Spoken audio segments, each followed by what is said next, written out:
Sa video na ito, ay inyong matutunghayan, ang action horror drama mystery movie, na may pamagat na, I Am Rage. Nagsimula ang pelikula sa isang lalaki na nakagapos sa isang tahimik na kwarto. Sa ilang sandali ay may dumating na isang misteryosong individual na nakasuot ng itim at kakaibang anyo ng maskara. Kumuha ito ng matalas na armas sa lamesa at tinangka na gamitin sa lalaking nakabilanggo sa loob. Bago pa ito makalapit ay puwersahang nagpumilit na makawala sa pagkakatali ang lalaki at mabilis na dinamba ang nakamaskarang individual. Nang handa na sana niyang sugurin ito ay biglang nagtanggal ng maskara ang nasabing individual na makikilala sa pangalan na Margaret. Nagsimula nang umatake ang lalaki subalit mabilis lang na nakaiwas ang nasabing babae at siya pa ang pinaggugulpi nito ng walang kahirap-hirap habang nanonood ang iba pang mga nakamaskara na kasama ng babae. Hindi nagtagal nang tuluyang hindi na makalaban pa ang lalaki ay tinapos na niya ito at kanilang inilagay sa timba ang lahat ng dumadanak sa kanya. Samantala sa ibang lugar ay makikita ang babaeng nagngangalang Erin na kakagising lang mula sa kakaibang bangungot na kanyang napanaginipan. Dumating sa bahay niya ang kanyang nobyo na si Adam para sunduin siya para sa kanilang bakasyon papunta sa probinsyang lugar ng mga magulang nito upang maipakilala na din siya bilang kanyang nobya. Nang magsimula na sila sa kanilang mahabang biyahe sakay ng kotse ay ipinahayag ni Adam na dadaanan nila ang kapatid niyang si Michael at ang nobya nito para naman may kasama siyang tulad niyang babae. Makalipas ang ilang minuto sa lugar kung saan dapat nila dadaanan ang nasabing kapatid ni Adam ay tumambad sa kanila ang isang nakahandusay na dalaga.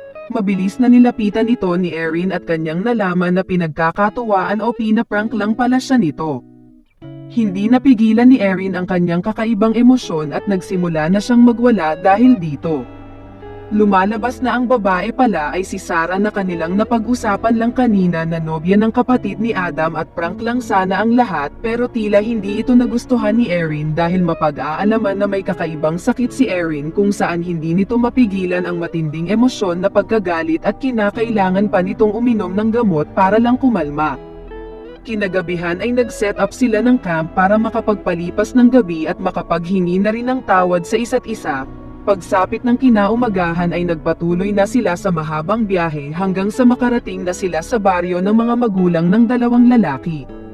Napansin ni Erin na parabang may kakaiba sa lalaking kinakausap ng kanilang mga nobyo pero sinabi ni Sarah na baka kaibigan nila ito dahil ayon sa kanya ay mayaman ang pamilya ng kanilang nobyo at naka-jackpot sila sa mga ito. Kalaunan ay tumuloy na silang muli sa biyahe. Matapos nilang umalis ay bumunot ng radyo ang nasabing lalaki at sinabi nito sa kausap sa kabilang linya na malapit nang makarating ang grupo. Kalaunan ay nakarating na sila sa mansyon ng mga magulang nila Adam, hindi rin naman nagtagal ay buong giliw silang sinalubong ng mga ito na makikilala sa mga pangalan na Peter at Ruth. Samantala sa hindi malayong lugar ay makikita muli ang mga misteryosong mga nakaitim at nakamaskara, kasama nila ang isang bilyonaryong si Mr. Wilson at pinagpapracticean itong patamaan ang isang walang kalaban laban na lalaki na tila bagong biktima ng misteryosong grupo. Lumalabas na nagbayad ang mayamang negosyante sa mga ito para lang makapag-hunting ng totoong tao. Dito rin mabubunyag na ang grupo ay nangdudukot ng mga naliligaw sa liblib na lugar na ito para pagkakitaan at gawing hindi makataong libangan ng tulad ng mayamang ito. Narinig nila Erin ang umaalingaw-ngaw na sunod-sunod na putok sa hindi kalayuan subalit mariin na ipinahayag ni Adam na baka mga mangangaso lang ang kanilang naririnig dahil ayon sa kanya ay ito ang kinabubuhay ng mga tao sa baryo. Nagsimula nang magtaka sila Erin at Sarah dahil ayaw pang ipapasok ng mga magulang nila Adam ang kanilang mga bagahe dahil isa daw itong tradisyon sa kanila na agad namang pinagdudahan ng dalawang dalaga lalo pa nang maligo si Sarah sa banyo kung saan pinasok ito ng ina nila at sinabunutan na lang siya bigla-bigla habang binibigkas na ang ganda ng kanyang kutis. Marami mang katanungan sa pagiging weirdo ng mga magulang ng kanilang mga nobyo ay hindi na nila pinansin ang mga ito at sumama na sila sa hapunan na inihanda ng pamilya. Nang uminom sila ng red wine na inihain sa kanila ay bigla na lang nagtaka sila Erin dahil hindi uminom ang buong pamilya habang sila naman ay bigla na lang nakaramdam ng pagkahilo. Huli na nang mapagtanto nila Erin at Sarah na may masamang balak sa kanila ang mga ito at tuluyan na silang nawalan ng malay. Makalipas ang ilang oras ay nagising na lamang sila na nakatali na sa kaparehong kwarto sa pagsisimula ng istorya kanina. Nang tinanong nila Erin kung ano ang nangyayari ay masaya at nababaliw pang ipinaliwanag ng kanilang mga nobyo na nahulog sila sa kanilang patibong. Lumalabas na ang pamilya nila ang namamahala sa nasabing parang kultong sindikato na nandudukot ng tulad nilang pwedeng malinlang para pagkakitaan at kuhanin din ang kanilang mga dugo para ihalo sa kakaibang klase ng gamot na kanilang iniimbento. Matapos nilang makakuha ng ilang mga sample mula kay Sarah ay umalis na si Michael para dalhin ito sa kanilang laboratorio. Ipinagpatuloy ni Adam ang ginagawa niyang pangungutya kay Erin kung paano nito siya kadaling nauto at napaibig. Dahil sa ginawa niyang ito ay wala siyang kamalay-malay na ang nararamdamang puot ni Erin ay sapat na para makawala ng walang kahirap-hirap sa pagkakagapos ang minaliit niyang dalaga. Gamit ang kanyang matinding galit at kondisyon ay naging kalakasan ito ni Erin para paulanan ng walang humpay na atake ang baliw na manloloko na ito. Sinubukan niyang inumin ang gamot niya na pampakalma pero naisip niya na wag nang inumin ito sa halip ay agad niyang tinulungan si Sarah. Pagkabalik ni Michael ay nakita nito ang nangyari sa kapatid niya kaya mabilis nitong sinundan ang dalawang dalaga. Nang inabutan nito sila Erin ay tila natutuwa pa ito subalit ang kanyang ngiti ay unti-unti na napalitan ng mukha ng pagdaing dahil ang inakala niyang walang kalaban-laban na si Erin ay siya palang magwawakas sa kanyang walang kwentang buhay. Dahil sa galit ay tinadtad ito ni Erin ng walang tigil hanggang hindi niya ito nakikitang hindi na gumagalaw pa. Nagsimula ng magtaka ang pamilya ng mga baliw na kultong sindikato kaya nagtungo na si Peter sa basement kung saan agad niyang tinulungan ang walang malay na si Adam para alamin kung ano ang nangyari. Sa pag-inom nito ng dugo na may halong kakaibang gamot na kanilang likha ay tila gumaling kaagad ang paggulpi na ginawa ni Erin kanina. Kasabay nito ay kasalukuyang nagtungo sila Erin sa bahay ng lalaking may radyo kanina. Pilit itong pinahirapan ni Erin para paaminin kung nasaan nakatago ang kanilang mga sasakyan pero nagmatigas pa rin ang lalaki at natatawa na ipinahayag nito na hindi na sila makakaalis pa sa lugar nila kahit anong gawin nila na agad namang kinontra ni Erin at sinabing hindi pa nila siya lubusan na kilala. Paglabas nila ng bahay ay kaagad silang binulaga ng mabilisang pag-atake ni Margaret na siyang pinuno ng samahan. Hindi na nakalaban pa si Erin dahil mabilis na nadakma ni Adam si Sarah. Sa sumunod na eksena ay natuklasan nila na si Erin ay dinukot noong bata pa lamang siya at sikat na sikat ito noon sa mga balita dahil magmula nang magkaisip na ito ay kahindik-hindik na inubos nito ang lahat ng mga taong nagkulong sa kanya sa loob ng maraming taon. Naisip ng baliw na malakultong grupo na ang dugo ni Erin ay magagamit nila bilang isang espesyal na sangkap para lumikha ng hindi lang pampabatang gamot kung hindi naniniwala sila na magkakaroon din sila ng kakaibang husay at lakas pa. Kalaunan matapos nilang makakuha ng sample ay nagising na rin ang dalawang dalaga. Gusto nang sumuko ni Sarah subalit may kumpiyansang sinabi ni Erin na malalagpasan din nila ang sitwasyon dahil siya na mismo ang uubos sa grupo na dumukot sa kanila. Nang dinala na silang dalawa sa hunting area para paglaruan at gawing libangan ng buong grupo kapalit ng ilang milyon na alok ng mayamang kliyente na ito ay sinimulan na silang patakbuhin sa gubat kasama ang iba pang mga tao na katulad nilang ginawang libangan ng mga ito. Subalit sa halip na tumakbo gaya ng iba ay mabilisang inatake ni Erin ang mayamang kliyente.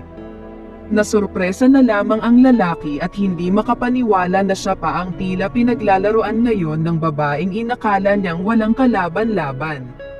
Matapos tapusin ni Erin ang abusadong mayaman ay isinunod niya sa kanyang listahan ng uubusin ang lahat ng mga tauhan ng baliw na pamilya. Tila unti-unti nang bumaligtad ang sitwasyon dahil sa halip na sila ang tutugisin ng kultong grupo ay sila pa ngayon ang isa-isang umuubos sa kanila. Kalaunan ay nakita ni Adam ang ginawa ni Sarah sa kanyang ama, Dahil dito sa halip na tapusin kaagad ay napagdesisyonan niyang paglaruan muna ang dalaga bago ito tapusin rin. Mabuti na lamang ay naubos na ni Erin ang lahat ng miyembro ng samahan at dumating na rin siya upang pigilan ang dating nobyo sa balak nito. Tinadtad niya ito ng sunod-sunod na walang humpay na atake hanggang sa danasin nito ang ginawa nila kanina sa kanila.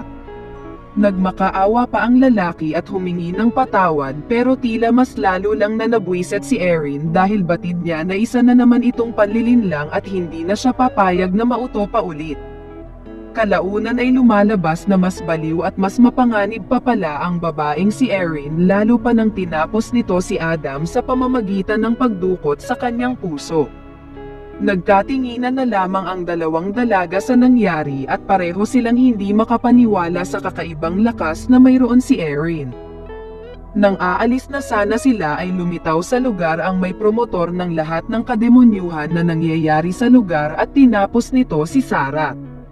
Dahil dito ay sumabog sa galit si Erin at nagkaroon sila ng matinding bakbakan ng pinuno. Walang patid niyang tinadtad ng suntok ang kaaway na ito subalit natigilan siya nang biglang nandilim ang kanyang paningin at pagbalik nito ay nabaligtad na ang sitwasyon kung saan siya naman ang walang tigil na pinapabagsak ni Margaret.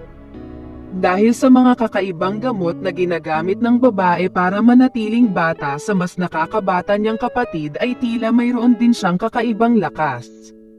Naging mahigpit ang maaksyong bakbakan kung saan may punto pa na hindi na makabawi pa si Erin sa mga pinapakawalang pag-atake nito sa kanya. Dahil sa dami ng dugo na nawala sa kanya kanina nang kinuha ng mga ito para ihalong sangkap ay tuluyan na siyang nawala ng lakas na makipaglaban at tila pinaglalaroan na lang siya ng katunggalingang ito. Dahil sa matindi nitong pagkahilig sa pag-inom ng dugo ng kanilang mga biktima ay tinangkarin ni Margaret na kagatin at sipsipin si Erin kahit mahigpit siyang pinagbabalaan kanina ng mga kasamahan niya dahil sa kakaibang kondisyon ni Erin. Dahil sa pag-inom ay mas lalong lumakas ang pinuno at mas lalo itong nanaig sa kanilang bakbakan hanggang dumating sa isang punto na bigla na lang itong hindi makahinga ng maayos at natawa na lang bigla si Erin sa kanya. Lumalabas na dahil sa ginawa niya ay kaagad na nahawa ang pinuno sa kondisyon na mayroon si Erin. Dahil sa tindi ng adrenaline at matinding emosyon na dumadaloy sa dugong ininom niya ay hindi kinaya ni Margaret ang umaapaw na pressure sa loob ng kanyang katawan at tuluyan niyang isinuka ang lahat hanggang sa ito na rin ang naging dahilan ng kanyang pagkakasawi. Matapos nito ay kaagad na tinungo ni Erin ang kapatid nito na sa hindi maipaliwanag na kababalaghan ay nanatili pa rin ng mga bata kahit ilang daang taon na silang namamalagi sa lugar na ito. Hindi nagtagal ay nakahanap na siya ng isang kotse na magagamit niya paalis sa lugar. Sa pagtatapos ay nakasalubong niya ang lalaking may radyo na tuwang-tuwa pa habang tumatawag ito ng kasamahan. Huli na nang mapagtanto niya na siya na lamang ang tanging natitira sa kanilang samahan at tuluyan na rin itong tinapos ni Erin bilang pagtupad sa pangako na uubusin niyang lahat silang nandirito. Maraming salamat po sa inyong walang sawang panunood.